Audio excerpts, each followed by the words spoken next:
Lo. Uwi ka na. Oo, ito na lang singit, sir.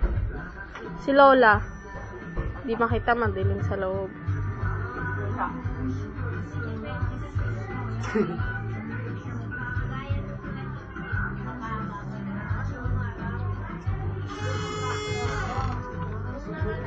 Gawa ko yan. Ganda, no? Gawa ni ngingit. Bata pa ako yan. Ako ay, ano pa lang ako nun. Grade 6.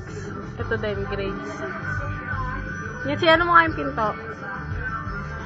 Oh, diba? Trust in the Lord with all your heart and lean not on your own understanding. In all your ways, acknowledge Him, and He shall direct your path. Kuha na kitang you're pretty done. Iya. Hoy, grabe. Sabi na namin. Agapan tuwalya. I don't Ngets. Tuwalya pa daw, dito nakakaya na yan. Yak! Adik. Weh. Uy, bisa mo